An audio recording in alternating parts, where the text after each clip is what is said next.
5 ini memaparkan materi tentang social entrepreneurship, di mana kami akan belajar tentang aspek-aspek dalam pengembangannya. Kami berharap dari materi yang kami paparkan akan menjelaskan tentang kalian semua apa itu social entrepreneurship, tantangan, peluang, dampak yang ada di lingkungan sekitar kita. Pengertian kemiskinan. Kemiskinan adalah suatu kondisi di mana seseorang tidak dapat memenuhi kebutuhan dasarnya seperti makanan, pakaian, tempat tinggal, pendidikan, dan kesehatan secara layak. Kondisi ini tidak hanya disebabkan oleh pendapatan yang rendah, tetapi juga dengan keterbatasan terhadap sumber daya, lapangan kerja, serta kemampuan meningkatkan kualitas hidup. Kemiskinan bersifat kompleks karena berkaitan erat dengan faktor sosial, ekonomi, budaya, dan struktural. Oleh karena itu, kemiskinan dipahami berbeda-beda. Ada yang menilai dari standar hidup, pengeluaran, tingkat kesejahteraan, hingga kemampuan seseorang untuk berpartisipasi dalam kehidupan sosial. Baik, sekarang kita masuk ke dalam materi social entrepreneurship. Social entrepreneurship adalah pendekatan kewirausahaan yang memprioritaskan dampak sosial sebagai tujuan utama usaha. Nah, pelaku social entrepreneurship memanfaatkan berbagai sumber daya seperti manusia, alam, maupun teknologi untuk menciptakan perubahan positif bagi masyarakat. Nah, berbeda dengan bisnis konvensional, social entrepreneurship menempatkan nilai sosial sebagai inti kegiatan, sementara keuntungan finansial digunakan sebagai alat untuk menjaga keberlanjutan program. Dengan cara ini, usaha sosial dapat terus berjalan sambil memberikan manfaat langsung bagi masyarakat yang membutuhkan. Nah, social entrepreneurship juga memiliki peran penting dalam menciptakan solusi yang berkelanjutan untuk masalah sosial. Tujuan utamanya adalah untuk meningkatkan kesejahteraan masyarakat melalui pemberdayaan, inovasi, dan penguatan kapasitas ekonomi. Nah, perannya ada 4, yaitu mencakup yang pertama memberikan peluang ekonomi bagi kelompok rentan melalui akses kerja, pelatihan, atau dukungan usaha. Nah, yang kedua ada mengoptimalkan keuntungan bisnis untuk kegiatan sosial yang berdampak luas. Yang ketiga, ada membentuk model usaha yang mengedepankan kemandirian masyarakat, bukan hanya bantuan sementara. Dan yang terakhir adalah mendorong perubahan sosial jangka panjang dengan memanfaatkan kreativitas dan keberanian untuk mengambil peluang. Nah, dengan peran tersebut, social entrepreneurship juga bisa menjadi jembatan antara misi sosial dan keberlanjutan ekonomi. Oke, yang keempat itu ada pengertian industri kreatif dan seperti apa industri kreatif itu. Industri kreatif adalah sektor ekonomi yang menempatkan kreativitas, inovasi, dan kemampuan intelektual sebagai inti dari proses produksi. Nilai utama dari industri kreatif ini bukan hanya pada barang fisik, tetapi pada ide dan keunikan yang menyertainya. Sektor ini mencakup berbagai aktivitas seperti desain, seni, film, musik, kerajinan, kuliner kreatif, pengembangan aplikasi, hingga konten-konten digital. Industri kreatif berkembang pesat karena mampu mengikuti perubahan tren, memanfaatkan teknologi digital, dan menciptakan produk yang memiliki identitas kuat. Ciri-cirinya meliputi ide orisinal, nilai tambah tinggi penggunaan teknologi, kemampuan adaptasi, serta kedekatan dengan pasar yang dinamis. Kombinasi faktor inilah yang membuat industri kreatif menjadi motor penting dalam mendorong inovasi dan pertumbuhan ekonomi.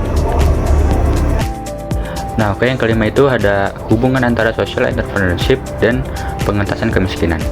Social entrepreneurship memiliki peran strategis dalam mengatasi kemiskinan karena pendekatannya fokus pada pemberdayaan masyarakat. Dengan menciptakan usaha yang melibatkan kelompok kurang mampu, pendekatan ini membuka peluang kerja, meningkatkan pendapatan, dan memberikan akses terhadap pelatihan keterampilan. Selain itu, social entrepreneurship mampu menciptakan solusi yang lebih mandiri dan berjangka panjang dibanding bantuan langsung. Modal usaha yang dibangun biasanya memanfaatkan potensi lokal sehingga masyarakat dapat mengembangkan usaha mereka sendiri. Dengan demikian, social entrepreneurship membantu memutus rantai kemiskinan dan membangun kemandirian ekonomi yang lebih stabil. Baik, sekarang adalah upaya pengentasan kemiskinan melalui social entrepreneurship. Pengentasan kemiskinan melalui social entrepreneurship dilakukan melalui pembentukan usaha berbasis dampak sosial.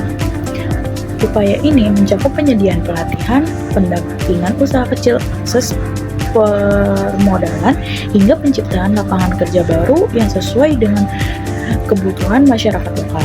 Pendekatan ini tidak hanya membantu masyarakat meningkatkan pendapatan, tapi juga membentuk cara pandang baru yang lebih mandiri.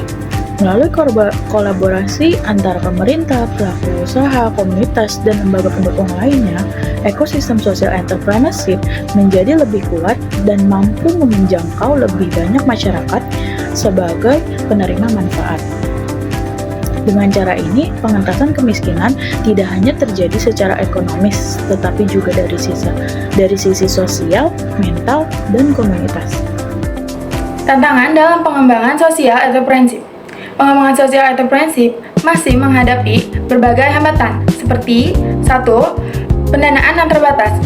Usaha sosial sering kesulitan mencari modal karena fokusnya bukan hanya profit, tetapi juga dampak sosial. Banyak investor lebih memilih bisnis yang menjanjikan keuntungan cepat. Akhirnya, pelaku usaha sosial harus mencari sumber dana alternatif seperti hibah, crowdfunding, atau kerjasama yang prosesnya cenderung panjang dan tidak selalu pasti. Yang kedua, minimnya kesadaran dan dukungan konsumen sebagai masyarakat belum memahami bahwa membeli produk dari usaha sosial berarti ikut mendukung perubahan sosial. Banyak konsumen masih menilai dari harga atau penampilan saja. Karena itu, pelaku usaha sosial perlu melakukan edukasi pasar secara rutin agar masyarakat mengenal nilai sosial yang mereka bawa. 3. Regulasi dan kebijakan yang belum mengakomodasi usaha sosial. Aturan terkait usaha sosial masih sering belum jelas dan proses perizinannya lambat. Tidak semua kebijakan mendukung aktivitas pemberdayaan manusia, sehingga pelaku usaha sosial harus menyesuaikan diri dengan regulasi yang berbeda-beda. Kondisi ini membuat pengembangan usaha jadi lebih lambat daripada bisnis biasa. Yang keempat, tantangan teknologi dan adaptasi digital. Pemanfaatan teknologi sudah jadi kebutuhan dasar, tapi tidak semua usaha sosial punya akses atau kemampuan menggunakannya. Ada yang keterkendalaan internet, ada juga yang kurang terampil dalam digital marketing atau manajemen online. Dampaknya, jangkauan pasar terbatas dari posisi mereka kurang kompetitif. Yang kelima, keterbatasan sumber daya manusia. Membangun tim yang kompeten sekaligus punya komitmen sosial bukan hal yang mudah.